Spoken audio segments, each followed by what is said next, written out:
lieutenant stood in front of the steel sphere and gnawed a piece of pine splinter. "What do you think of it, Stevens?" he said. "It's an idea," said Stevens. "I believe it'll smash flat," said the lieutenant. "He seems to have calculated it all out pretty well," said Stevens. "But think of the pressure," said the lieutenant. "At the surface of the water, it's 14 pounds to the inch. 30 feet down, it's double that. 60, treble. At a mile, it's 30 hundredweight, a ton and a half, Stevens. A ton and a half to the square inch, and the ocean where he's going is 5 miles deep." "Sounds a lot," said Stevens, "but it's jolly thick steel." The lieutenant made no answer, but resumed his pine splinter. The object of their conversation was a huge ball of steel, having an exterior diameter of perhaps 9 feet. It looked like the shot for some titanic piece of artillery. It was elaborately nested in a monstrous scaffolding built into the framework of the vessel, and the gigantic spars that were presently to sling it overboard gave the stern of the ship an appearance that had raised the curiosity of every decent sailor who had sighted it from the Pool of London to the Tropic of Capricorn. In 2 places, one above the other, the steel gave place to a couple of circular windows of enormously thick glass, and one of these, set in a steel frame of great solidity, was now partially unscrewed. Both the men had seen the interior of this globe for the first time that morning. It was elaborately padded with air cushions, with little studs sunk between bulging pillows to work the simple mechanism of the affair. Everything was elaborately padded, even the Myers apparatus, which was to absorb carbonic acid and replace the oxygen inspired by its tenant, when he had crept in by the glass manhole and had been screwed in. It was so elaborately padded that a man might have been fired from a gun in it with perfect safety. And it had need to be, for presently a man was to crawl in through the glass manhole, to be screwed up tightly, and to be flung overboard, and to sink down, down, down for 5 miles, even as the lieutenant said. "It's my opinion," said the lieutenant, "that that glass will simply bend in and smash under a pressure of that sort." "If the glass did break in," said Stevens, "what then?" "The water would shoot in like a jet of iron. Have you ever felt a straight jet of high-pressure water? It would hit as hard as a bullet. It would simply smash him." "And the globe?" "Would just give out a few little bubbles, and it would settle down comfortably against the day of judgment, among the oozes and the bottom clay, with poor Elstead spread over his own smashed cushions like butter over bread." "Having a look at the jigger?" said a voice, and Elstead stood between them, spick and span in white. "What's that about bread and butter, Weybridge? Grumbling as usual about the insufficient pay of naval officers? It won't be more than a day now before I start. We are to get the slings ready today. This clean sky and gentle swell is just the kind of thing for swinging off a dozen tons of lead and iron, isn't it?" "It won't affect you much," said Weybridge. "No. 70 or 80 feet down, and I shall be there in a dozen seconds. There's not a particle moving, though the wind shriek itself hoarse up above and the water lift halfway to the clouds. No, down there—" He moved to the side of the ship, and the other 2 followed him. All 3 leant forward on their elbows and stared down into the yellow-green water. "Peace," said Elstead, finishing his thought aloud. "I wouldn't go down in that confounded thing," said Weybridge, "for 20,000 pounds. "Cheerful chap you are," said Elstead, and spat sociably at a bubble below. "I don't understand yet how you mean to work the thing," said Stevens. "In the first place, I'm screwed into the sphere," said Elstead, "and when I've turned the electric light off and on 3 times to show I'm cheerful, I'm slung out over the stern by that crane, with all those big lead sinkers slung below me. The top lead weight has a roller, carrying 100 fathoms of strong cord rolled up, and that's all that joins the sinkers to the sphere, except the slings that will be cut when the affair is dropped. Through each of these lead weights you notice there's a hole, and an iron rod will be run through that and will project 6 feet on the lower side. If that rod is rammed up from below, it knocks up a lever and sets the clockwork in motion at the side of the cylinder on which the cord winds." "But why the cord?" asked Stevens. "Why not fasten the weights directly to the sphere?" "Because of the smash down below. The whole affair will go rushing down mile after mile at a headlong pace at last. It'd be knocked to pieces at the bottom if it wasn't for that cord. But the weights will hit the bottom, and directly they do, the buoyancy of the sphere will come into play. It'll go on sinking, slower and slower, come to a stop at last, and then begin to float upward again. That's where the clockwork comes in. Directly the weights smash against the sea bottom, the rod will be knocked through, and will kick up the clockwork, and the cord will be rewound on the reel. I shall be lugged down to the sea bottom, and there I shall stay for half an hour, with the electric lights on, looking about me. Then the clockwork will release a spring knife. The cord will be cut, and up I shall rush again like a soda water bubble. The cord itself will help the flotation. "And if you should chance to hit a ship," said Weybridge. "I should come up at such a pace I should go clean through it," said Elstead. "Ha! Like a cannonball. You needn't worry about that." They had swung Elstead overboard by 11 o'clock. The day was serenely bright and calm, with the horizon lost in haze. The electric glare in the little upper compartment beamed cheerfully 3 times. Then they let him down slowly to the surface of the water, and a sailor in the stern chains hung ready to cut the tackle that held the lead weights and the sphere together. The globe, which had looked so large on deck, looked the smallest thing conceivable under the stern of the ship. It rolled a little, and its 2 dark windows, which floated uppermost, seemed like eyes turned up in round wonderment at the people who crowded the rail. A voice wondered how Elstead liked the rolling. "Are you ready?" called the commander. "Aye, aye, sir." "Then let it go." The rope of the tackle tightened against the blade and was cut, and an eddy rolled over the globe in a grotesquely helpless fashion. It seemed to be stationary for a moment, to grow rapidly smaller, and then the water closed over it, and it became visible, enlarged by refraction and dimmer, below the surface. Before one could count 3, it had disappeared. There was a flicker of white light far down in the water that diminished to a speck and vanished. Then there was nothing but a depth of water going down into blackness, through which a shark was swimming. Then suddenly the screw of the cruiser began to rotate. The water was crickled, the shark disappeared in a wrinkled confusion, and a torrent of foam rushed across the crystalline clearness that had swallowed up Elstead. "What's the idea?" said one A.B. to another. "We're going to lay off a couple of miles, fear he should hit us when he comes up." The ship steamed slowly to her new position. Aboard her, almost everyone who was unoccupied remained watching the breathing swell into which the sphere had sunk. The December sun was now high in the sky, and the heat very considerable. "He'll be cold enough down there," said Weybridge. "They say that below a certain depth, sea water is always just about freezing." "Where'll he come up?" said Stevens. "I've lost my bearings." "That's the spot," said the commander, who prided himself on his omniscience. He extended a precise finger southeastward. "And this, I reckon, is pretty nearly the moment," he said. "He's been 35 minutes. "How long does it take to reach the bottom of the ocean?" said Stevens. "For a depth of 5 miles, and reckoning as we did an acceleration of 2 feet per second, both ways, just about 3/4 of a minute." "Then he's overdue," said Weybridge. "Pretty nearly," said the commander. "I suppose it takes a few minutes for that cord of his to wind in." "Oh, I forgot that," said Weybridge. And then began the suspense. A minute slowly dragged itself out, and no sphere shot out of the water. Another followed, and nothing broke the low, oily swell. The sailors explained to one another that little point about the winding in of the cord. The rigging was dotted with expectant faces.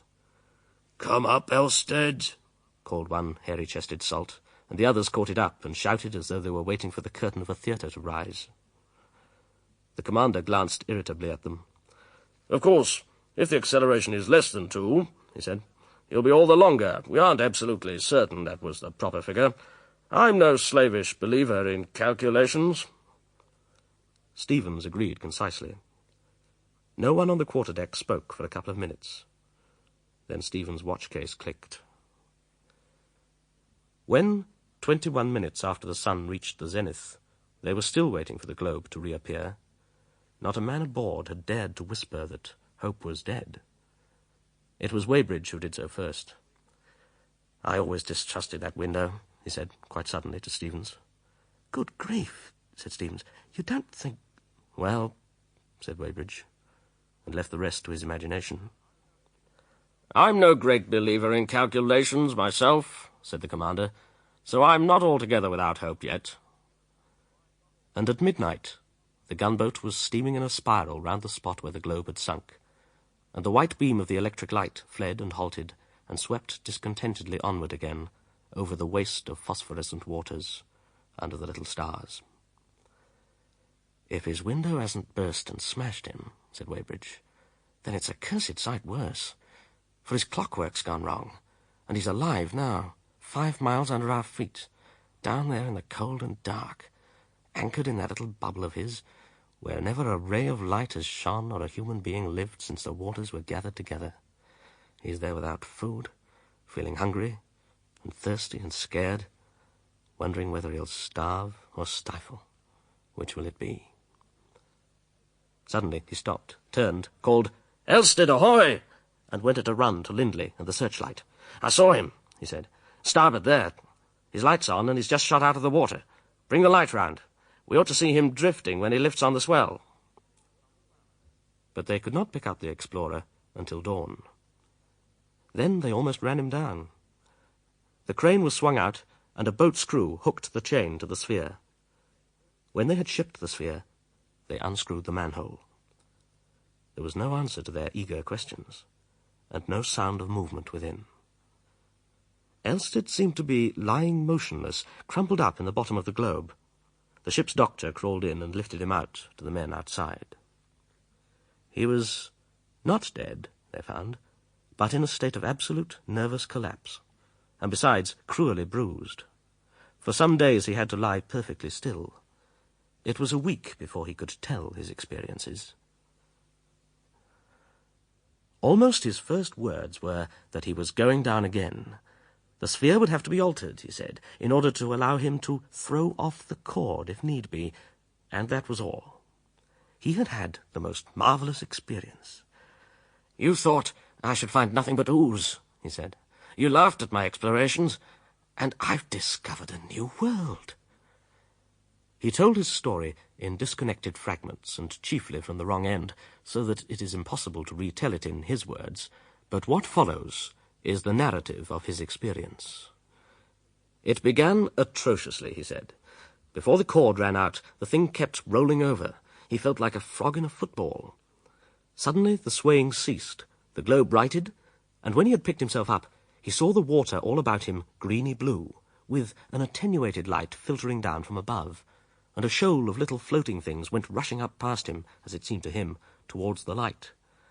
And even as he looked, it grew darker and darker, until the water above was as dark as the midnight sky. In 50 seconds, everything was as black as night outside, except where the beam from his light struck through the waters and picked out every now and then some fish or scrap of sinking matter. They flashed by too fast for him to see what they were. Once he thinks he passed a shark. And then the sphere began to get hot by friction against the water. They had underestimated this, it seems. Then suddenly the floor of the sphere seemed to press against his feet. The window had not cracked, nothing had given, and he knew that the dangers of sinking, at any rate, were over. In another minute or so he would be on the floor of the abyss. He thought, he said, of Stevens and Weybridge and the rest of them 5 miles overhead, higher to him than the very highest clouds that ever floated over land are to us, steaming slowly and staring down and wondering what had happened to him. He peered out of the window. Outside there was a heavy blackness, as black velvet, except where the electric light pierced the empty water and showed the colour of it, a yellow-green. As he went on down, he noticed that the water became of a pallid colour, probably due to the clouds of ooze and mud that the impact of his leaden sinkers had disturbed.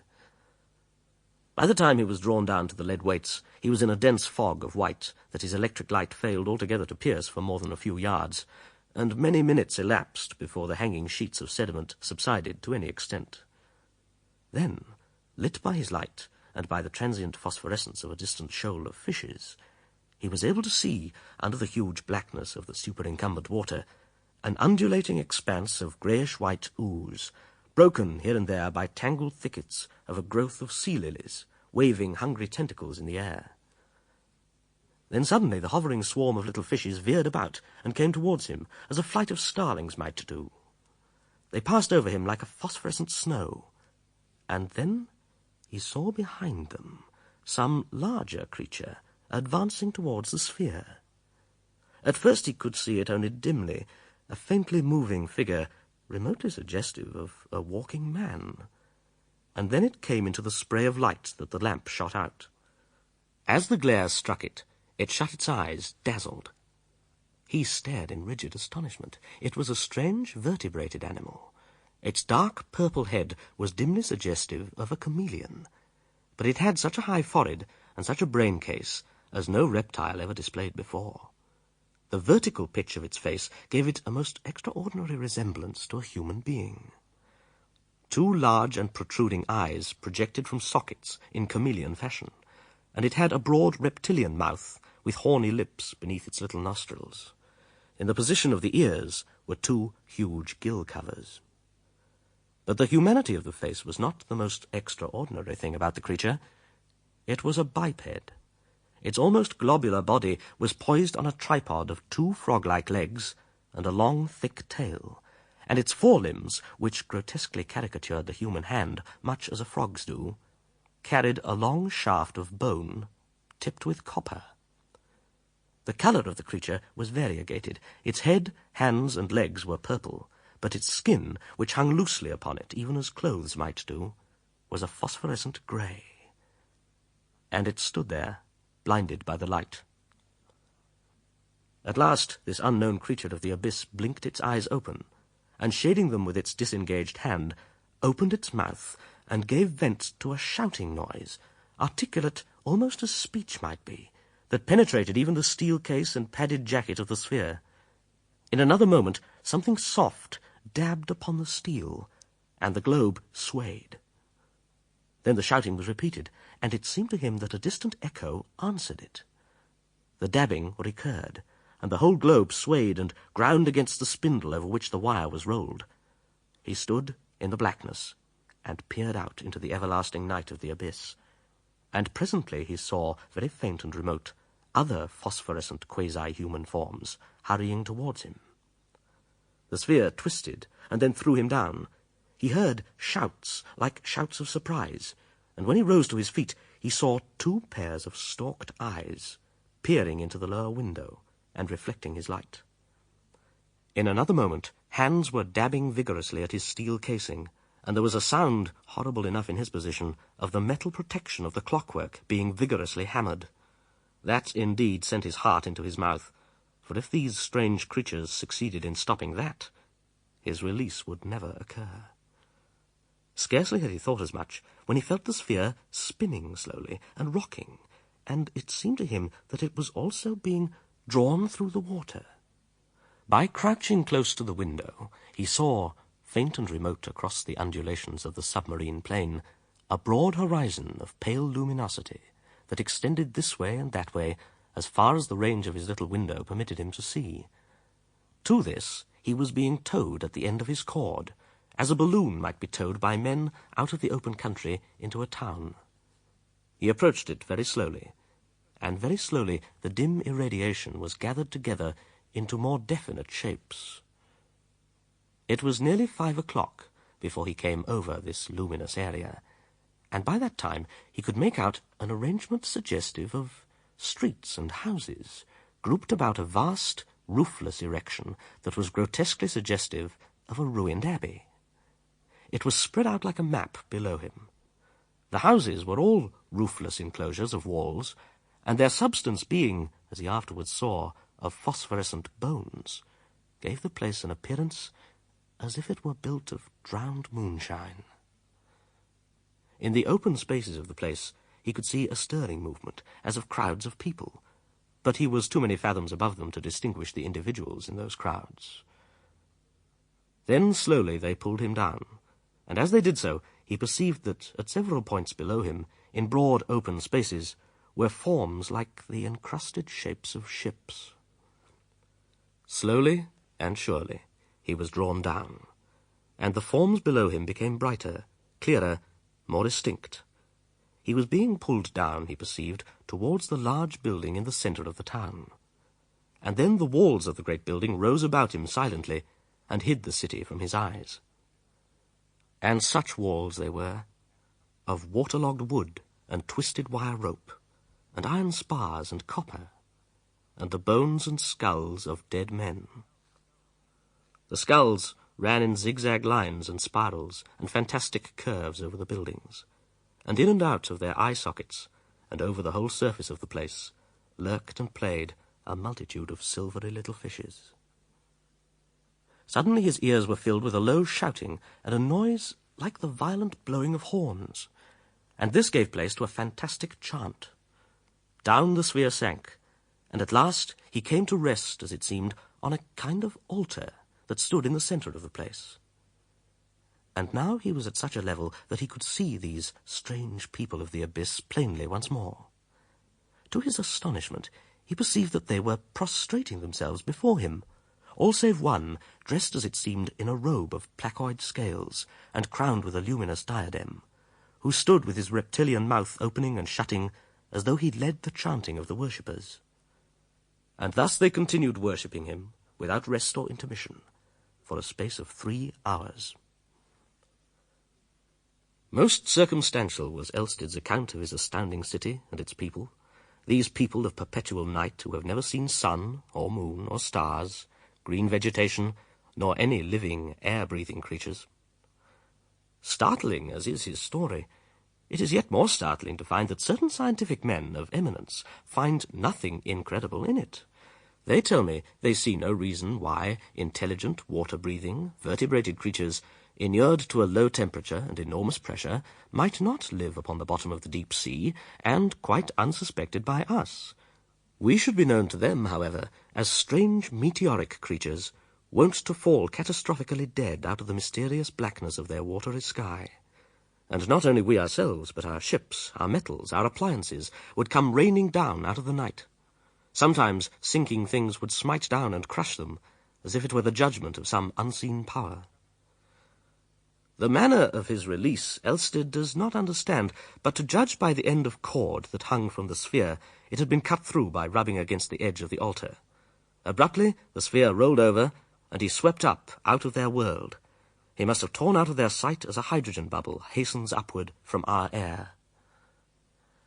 And that is the substance of the extraordinary story that Elsted related in fragments to the officers of the cruiser. He promised to write it all down at a later date. His mind was chiefly occupied with the improvement of his apparatus, which was effected at Rio. It remains only to tell that on February the 2nd, 1896, he made his second descent into the ocean abyss with the improvements his first experience suggested. What happened, we shall never know, for he never returned.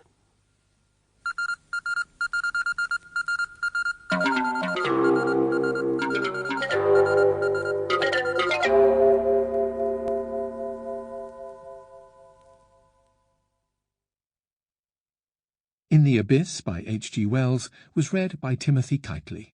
It was adapted by Neville Teller, and the producer was Pamela Howe.